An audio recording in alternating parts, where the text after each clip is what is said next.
Olá, chegamos a mais uma aula 15 hoje, do eixo 2, que é sobre políticas de segurança e defesa, ambiente internacional e tecnologias.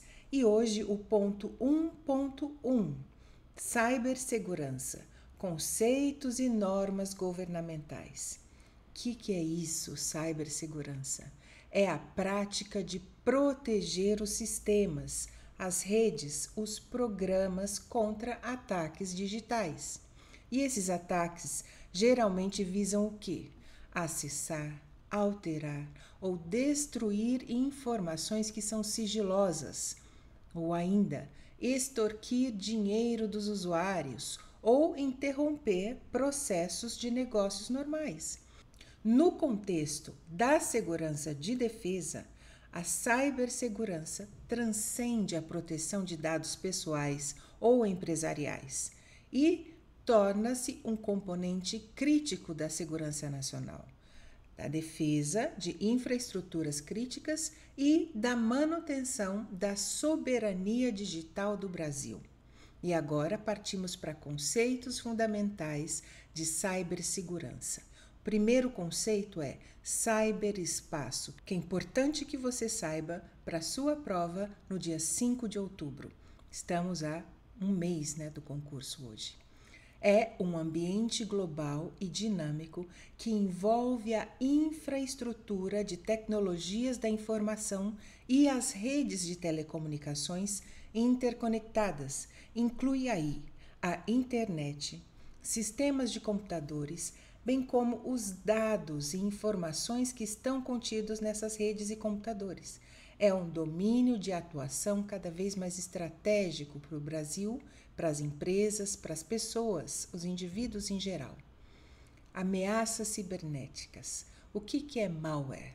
É um software malicioso, um vírus, um ransomware, um spyware, um trojan, projetado para causar danos, roubar dados ou obter controle sobre um sistema inteiro. Outro conceito, phishing, tentativa de obter informações sensíveis, pescar mesmo informações sensíveis. Nomes de usuários ou senhas ou detalhes de cartão de crédito, por exemplo, disfarçadas de entidades confiáveis em comunicações eletrônicas. Por exemplo, um falso site de uma instituição governamental. Outro conceito, ataques de negação de serviço, DOS ou DDoS. Eles sobrecarregam um servidor ou rede com tráfego massivo, tornando inacessível aos usuários legítimos. Mais um, ataques Zero Day. Eles exploram vulnerabilidades do software desconhecidas pelos fabricantes, antes que uma correção esteja disponível. Ameaças persistentes avançadas, APPs, são ataques sofisticados de longo prazo. Geralmente esses ataques são orquestrados por estados ou grupos com grande financiamento e visam a espionagem ou a sabotagem ou roubo de propriedade intelectual. Outro conceito importante, engenharia social. É a manipulação psicológica de pessoas para que executem ações ou divulguem informações confidenciais. E o que são ativos cibernéticos? Qualquer item ou informação que tenha valor para uma organização ou estado no ciberespaço, como dados, hardware, software, infraestruturas de rede e o conhecimento humano. Vulnerabilidade é uma fraqueza em um sistema, um processo ou um design que pode ser explorada por uma ameaça. E risco cibernético é a probabilidade de uma ameaça explorar uma vulnerabilidade e causar um impacto negativo. E que temos também de saber, infraestruturas críticas são sistemas e ativos, físicos ou virtuais, tão vitais para o país que, se houver a incapacitação disso ou a destruição desses ativos, teria um efeito debilitante na segurança, ou na economia do país, ou na saúde pública, ou na defesa nacional. Exemplos disso: redes de energia, redes de água, redes de telecomunicações ou transportes e serviços financeiros. Vimos então os principais conceitos de cibersegurança e agora passamos para a cibersegurança no contexto da segurança e defesa. E nesse campo, a cibersegurança assume uma dimensão estratégica para o país, sendo parte integrante da guerra híbrida e da competição geopolítica. Mais conceitos para nós: ciberespionagem é o roubo de informações que são confidenciais de governos, empresas de defesa e instituições de pesquisa por atores estatais, visando obter, obviamente, vantagem estratégica. Temos ainda a cibersabotagem, que são ataques direcionados a infraestruturas críticas, por exemplo, usinas de energia ou sistemas de controle de tráfego aéreo, redes militares, e tudo isso com o objetivo de causar interrupção ou destruição ou desorganização em larga escala, enfim, causar o caos naquele país, né? Cyberpropaganda e desinformação é o uso do ciberespaço para manipular a opinião pública, polarizar sociedades, desacreditar governos ou influenciar eleições, minando a confiança nas instituições. E por isso, precisamos do desenvolvimento de capacidades ofensivas e defensivas do Estado brasileiro, porque os estados investem no desenvolvimento de unidades de cibersegurança e ciberdefesa, tanto para proteger seus próprios ativos quanto para projetar poder no ciberespaço. Dissuasão cibernética é a ideia de dissuadir ataques cibernéticos por meio da ameaça de retaliação, seja no domínio cibernético ou em outros domínios, por exemplo, econômico ou militar. E aí nós temos normas governamentais para embasar toda essa proteção estatal, normas e marcos regulatórios. Governos em todo o mundo estão desenvolvendo normas e políticas para lidar com esses desafios de cibersegurança. Para o Brasil, os principais marcos vão incluir Estratégia Nacional de Segurança Cibernética, e-Cyber. O objetivo dela é estabelecer diretrizes e ações estratégicas para o desenvolvimento e aprimoramento da capacidade de cibersegurança no Brasil. Então, visa proteger a infraestrutura crítica, os dados governamentais e a sociedade contra ameaças cibernéticas. E quais ações trazem essa estratégia nacional? De prevenção, de detecção, de resposta a incidentes, cooperação internacional também, desenvolvimento de recursos humanos e pesquisa em tecnologia. Para isso, nós temos o Decreto 10.222 de 2020, que é sobre a Política Nacional de Segurança de Redes e Sistemas de Informação, PNSI. Ele estabelece os princípios e diretrizes para a segurança de redes e sistemas de informação dos órgãos e entidades da administração pública federal e foca na proteção dos dados e sistemas governamentais. Temos ainda o Gabinete de Segurança Institucional, que é o órgão responsável por assessorar o presidente da República em assuntos de segurança cibernética também e coordenar as ações de segurança da informação e comunicações no âmbito do governo federal, e possui o Centro de Tratamento de Incidentes de Rede, que é responsável pela coordenação e resposta a incidentes cibernéticos em redes do governo. Ainda o Ministério da Defesa e Forças Armadas, o Comando de Defesa Cibernética, COMDECyber. E o que é isso? É o órgão do Exército Brasileiro, com atuação conjunta com a Marinha e a Força Aérea Brasileira, que é responsável pelo planejamento, a coordenação e a execução das atividades de ciberdefesa militar e protege as redes e sistemas militares, bem como atua na proteção de infraestruturas críticas civis que são especialmente designadas. E temos a doutrina limitar de ciberdefesa, que vai definir então as estratégias de atuação e as táticas para atuar no domínio cibernético e vai considerar tanto a defesa quanto as capacidades ofensivas para a dissuasão e retaliação do Brasil. Mais uma lei, Lei Geral de Proteção de Dados, LGPD, a Lei 13.709 de 2018. Embora não seja uma lei de cibersegurança per se, a LGPD impõe sim rigorosas obrigações de segurança para o tratamento de dados pessoais, forçando as organizações públicas e privadas a fortalecer suas defesas cibernéticas para evitar esses vazamentos e acessos indevidos nas redes públicas e privadas. Vale para os dois.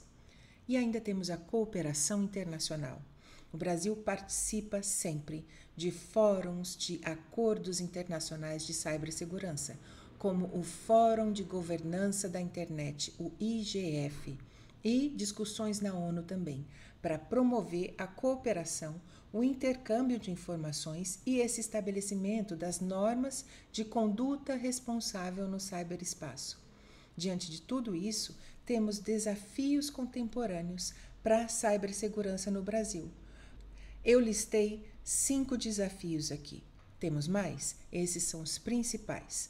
Escassez de talentos é o primeiro. A falta de profissionais qualificados em cibersegurança é um desafio global e também afeta o Brasil. Também outro, investimento insuficiente. Nós temos a necessidade de investimentos contínuos em tecnologia, infraestrutura e treinamento, que é alta para acompanhar a evolução dessas ameaças. Mais importante de todas aqui, que ajudaria muito todos nós, conscientização. A falta de conscientização sobre os riscos cibernéticos entre usuários e gestores ainda é uma vulnerabilidade significativa. Depois disso, legislação e regulamentação. É a necessidade de manter a legislação atualizada para lidar com novas ameaças e tecnologias emergentes. Atribuição de ataques, a dificuldade em identificar e atribuir a autoria de ataques cibernéticos, especialmente aqueles que são patrocinados por estados. Por quê? Porque eles utilizam táticas sofisticadas para ocultação da origem desse ataque. E a cibersegurança, então, é, portanto, um campo constante em evolução, que exige uma abordagem abrangente, colaborativa, adaptativa, e a capacidade de um país de proteger o seu ciberespaço é diretamente proporcional à capacidade de proteger a sua soberania, a sua economia e o bem-estar de todos os cidadãos nessa era digital, né? E aí vamos falar agora de um caso que talvez esteja no seu concurso. Vai estar no concurso? Não sei. Por via das dúvidas, é importante como um caso que ocorreu, que houve julgamento, e a gente vai fazer uma abordagem técnica aqui desse caso, tá? Temos o caso da invasão dos sistemas do CNJ, que é gravíssimo, que é o caso Carla Zambelli. A deputada federal Carla Zambelli foi condenada pelo Supremo Tribunal Federal pelo seu envolvimento na invasão dos sistemas eletrônicos do Conselho Nacional de Justiça e na adulteração de documentos. O caso ganhou, obviamente, destaque após o hacker Walter Delgatti Neto confessar ter acessado os sistemas do CNJ e, posteriormente, ter feito declarações sobre o suposto papel da Zambelli na orquestração dos ataques. Então, qual foi o contexto dessa invasão e as acusações? Primeiro ponto, a invasão dos sistemas do CNJ ocorreu em qual data? Entre agosto de 2022 e janeiro de 2023. A denúncia na Procuradoria-Geral, na PGR, aponta que o Walter Delgatti Neto teria violado os mecanismos de segurança e invadido dispositivos informáticos do CNJ, sob o comando de quem? Da Carla Zambelli. O objetivo da invasão, segundo a acusação, era adulterar dados de documentos. E isso é gravíssimo. documentos como certidões, mandados de prisão, alvarás de soltura, quebras de sigilo bancário. Então, a finalidade seria prejudicar a administração do judiciário e minar a credibilidade das instituições e gerar vantagens políticas para a parlamentar. E um dos documentos falsos inseridos no sistema foi um mandado de prisão forjado contra o ministro Alexandre de Moraes, do próprio STF, sabemos, né? Com conteúdo jocoso e provocativo. Depois de tudo isso visto, vamos à condenação pelo STF. Em maio de 2025, a primeira turma do STF condenou por unanimidade Carla Zambelli e Walter Delgatti Neto. A Carla Zambelli foi condenada a 10 anos de prisão em regime inicial fechado. Já o Walter Delgatti foi sentenciado a 8 anos e 3 meses de prisão, também inicialmente em regime fechado. Ambos foram condenados pelos crimes de invasão de dispositivo informático e falsidade ideológica. Então, além disso ainda, das penas de prisão, foi decretada a perda do mandato parlamentar da Carla Zambelli, uma vez que a pena em regime fechado ultrapassaria 120 dias, que é o limite estabelecido pela Constituição para ausência em sessões legislativas de deputados. A execução da perda do mandato ainda depende de ato da mesa diretora da Câmara dos Deputados. E o STF também determinou o pagamento de indenização por danos materiais e morais coletivos no valor de 2 milhões por parte de Zambelli e Delgatti. Além disso, foram fixadas multas individuais também. E quais os recursos e desdobramentos desse caso? Vamos agora para a defesa dela. A defesa dela tem argumentado que o hacker mentiu sobre a sua participação no crime e que a decisão do STF apresenta nulidades e cerceamento de defesa. Recursos como embargos de declaração foram apresentados pela defesa da deputada, mas foram rejeitados pela primeira turma do STF em junho de 2025, que considerou que se tratava de mera reiteração de argumentos e uma tentativa de protelar o cumprimento da pena. E com rejeição desses embargos, a decisão transitou em julgado no STF, significando que não há mais possibilidade de recursos na instância do Supremo. A deputada, então, deixou o país, está na Itália, onde ela possui cidadania. O ministro Alexandre de Moraes decretou a prisão preventiva por risco de fuga e a ordem foi cumprida lá pela polícia italiana, como vocês sabem, e ela aguarda a decisão dos judiciários de ambos os países se cumpre a pena na Itália ou no Brasil. Só que a perda do mandato ainda precisa ser formalmente declarada pela Câmara dos Deputados, o que tem gerado debate sobre a separação de poderes e a autonomia do legislativo. O PL, o partido da deputada, tem manifestado apoio a ela, mas já há suspensão dos recebimentos dos vencimentos da deputada, porque a licença dela já ultrapassou os 120 dias. Por que é que esse caso está aqui e resolvi trazer para vocês? Porque ele é atualíssimo.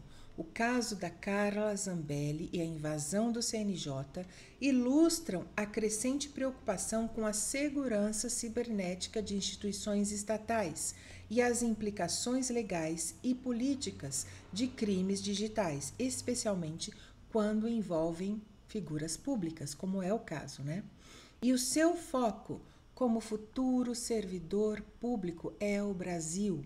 É o Estado brasileiro, é a defesa das instituições. Esse caso em especial pode aparecer na sua prova como um exemplo, também sem citação de nomes ou cobrando as consequências que o Estado brasileiro adota no caso de quebra de segurança institucional. Por isso, eu trouxe aqui, na medida exata da importância da sua prova, independente da autoria, mas que, como julgado, é fundamental que você conheça. Mais material organizado de todo o concurso tem para você na descrição do vídeo e no primeiro comentário. Já estamos na reta final, com 1 mês para a prova objetiva. Agora é estudo contínuo até o dia 5 de outubro. Fiquem bem e até amanhã.